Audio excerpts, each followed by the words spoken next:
Hello everyone, welcome to Parul physics KV. आज इस video में हम डिराइव करेंगे कि अगर एक करंट कैरिंग सोलेनॉइड है तो उसकी वजह से उसके आसपास के रीजन में मैग्नेटिक फील्ड का एक्सप्रेशन क्या होगा। प्रीवियस वीडियो में हमने डिस्कस किया था कि अगर एक करंट कैरिंग सोलेनॉइड है तो उसका मैग्नेटिक फील्ड लाइन पैटर्न्स कुछ इस तरीके से होगा। इसमें 2 पॉइंट्स ध्यान से नोट करना कि जो सोलेनॉइड के अंदर की मैग्नेटिक फील्ड लाइंस हैं वो एक दूसरे के पैरेलल हैं और वो इक्वल सेपरेशन पे हैं, जो रिप्रेजेंट करती है कि अंदर जो मैग्नेटिक फील्ड है वो कांस्टेंट है। So magnetic field is uniform inside solenoid. Second, अगर मैं सोलेनॉइड के जस्ट बाहर एक पॉइंट लेती हूँ, लेट अस सपोज ये मेरा पॉइंट है पी, जस्ट बाहर इस पी पॉइंट पे मैग्नेटिक फील्ड इज 0, जो आप इजीली इस डायग्राम में देख सकते हैं। So just outside solenoid magnetic field is 0 at point P. Now we are going to use the Ampere's circuital law, जिसमें दोनों फैक्ट्स यूज होंगे ताकि हम मैग्नेटिक फील्ड का एक्सप्रेशन डिराइव कर सकें। Ampere's circuital law लगाने के लिए first we need to take an amperian loop. हमें क्लोज लूप लेना पड़ेगा जिसको हम एम्पीरियन लूप बोलते हैं। इस केस में वो एक रेक्टेंगुलर लूप होगा। यहाँ पर मैंने एम्पीरियन लूप दिखाया है PQRS, which is a rectangular loop. इसको मैं जूम इन करके दिखाती हूँ। This is my close loop जिस पे मुझे एम्पियर्स सर्किटल लॉ लगाना है। एम्पियर्स सर्किटल लॉ बोलता है close loop integration of B vector dot d l vector is equal to mu naught times the net current passing through that loop. यहाँ पर हमारा क्लोज लूप कौन सा है? PQRS। अब यहाँ पर ये नेट करंट क्या है? Let us suppose the length of this whole small solenoid is small l. पूरे सोलेनॉइड की जो लेंथ है वो है स्मॉल l, और इस पूरे लेंथ में capital N number of turns है। तो इसका मतलब अगर मैं स्मॉल n से रिप्रेजेंट करूं number of turns per unit length, then small n will be capital N divided by small n. इस डायग्राम में आप देख सकते हैं कि PQRS में से कितने टर्न्स पास कर रहे हैं? 1 2 3 4। लेट मी सपोज कि जो रेक्टेंगल मैंने लिया है इसकी लेंथ है capital L and we know small n is the number of turns per unit length. तो इसका मतलब इस रेक्टेंगुलर लूप में से कितने टर्न्स पास कर रहे होंगे? Number of turns per unit length into length of this rectangle. This will give me the number of loops which must be passing through this rectangle. Now मैंने इसको जूम इन करके दिखाया है। अगर मेरे पास capital N number of turns हैं और हर एक टर्न में से कैपिटल I करंट पास कर रहा है, इसका मतलब नेट करंट इस लूप, ये जो मैंने PQRS सरफेस ली है, इसमें से कितना क्रॉस कर रहा होगा? The net current that would be crossing this surface will be number of turns into current in each turn. Now number of turns in this loop कितने होंगे? Small n into length of this loop, that is capital L into the current through each loop. तो ये होगा हमारा net current passing through this Amperian loop PQRS। और ये सारे के सारे currents एक ही direction में flow कर रहे हैं, that's why they get added up. So here I can write it's equal to mu naught times NLI. Now I will break this integral. क्यों? क्योंकि PQ, QR, RS और RSP चारों branches पे different values of magnetic field है।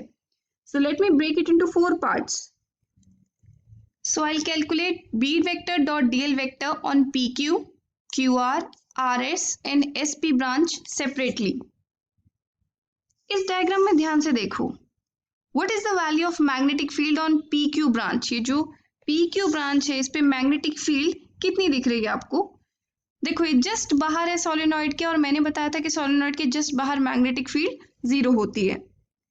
इसका मतलब this term goes to 0, क्योंकि magnetic field ही 0 है तो उसका लाइन इंटीग्रेशन भी 0 होगा। अब QR के लिए देखते हैं। लेट अस सपोज मैं इस तरीके से लूप ट्रेवल कर रही हूँ, PQ के लिए किया, अब मैं QR के लिए देखती हूँ। QR में this will be my length element DL vector और बी वेक्टर जो होगा वो इसके परपेंडिकुलर होगा। Let me show it in a different diagram. यहाँ पर क्यू आर पे अगर मैं ये लेंथ एलिमेंट लेती हूँ डीएल वेक्टर, और अंदर जो होती है वो मैग्नेटिक फील्ड, लेट सपोज वो इस डायरेक्शन में है बी वेक्टर, तो in this case d l vector और बी वेक्टर के बीच में जो एंगल है वो कितना है, theta is equal to 90 degree. Similarly यहीं पर मैं बता देती हूँ, अगर हम एस पी ब्रांच के लिए देखें, एस पी ब्रांच के लिए हमारा ये जो होगा ये डीएल वेक्टर होगा और magnetic field is in this direction, तो अगेन इन दोनों के बीच में एंगल कितना होगा, 90 डिग्री।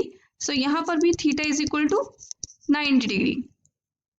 तो अगर हम क्यू आर पे इंटीग्रेट करते हैं B vector dot D L vector, I will get Q R B D L cos 90 plus I'll write it as it is b vector dot dl vector plus sp पर भी हमारा theta क्या था, 90 आ रहा था, इसका मतलब b इट्स वेक्टर नहीं होगा, cos थीटा हम लगा देंगे, b dl cos 90 degree is equal to mu naught n l I.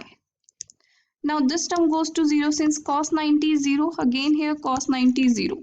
So we are left to evaluate only one integral. Remember ये जो RSR है this lies within the solenoid और solenoid के अंदर magnetic field uniform होती है, that is a constant value. और दोनों के बीच में एंगल क्या होता है, either 0 डिग्री और 180 डिग्री, that depends हम किस डायरेक्शन में इस पाथ को ट्रेवर्स कर रहे हैं। So I write here b dl cos 0 degree is equal to mu naught n l I. Now इसका इंटीग्रल है ये, b कांस्टेंट है, I can take it out and cos 0 is 1, so its dl is equal to mu naught n l I. Now what is the length of this rectangle? Rectangle की जो length थी that was capital L, so it's equal to mu naught n l I. So L gets cancelled. What is the value of magnetic field then? V is equal to mu naught n I. This is expression for magnetic field due to a current carrying solenoid. इसका मतलब B is equal to mu naught n I फॉर्मूले से हम बता सकते हैं कि हमारी मैग्नेटिक फील्ड किस किस फैक्टर पे डिपेंड करती है। The magnetic field due to current carrying solenoid depends upon first the number of turns per unit length of solenoid, second the amount of current passing through the solenoid, third the nature of core material inserted inside solenoid. इसका मतलब अगर हम एक current carrying solenoid के अंदर एक core material introduce कर देते हैं जिसकी मैग्नेटिक प्रॉपर्टीज हैं, तो उसकी वजह से इसकी सराउंडिंग में मैग्नेटिक फील्ड ट्रेमेंडसली इंक्रीज हो जाती है। जैसे अगर मैं सॉफ्ट आयरन कोर एक करंट कैरिंग सोलेनॉइड के बीच में इंट्रोड्यूस कर दूं, तो उस केस में the power of my electromagnet increases tremendously. So I hope this topic is clear to you. That's all for now.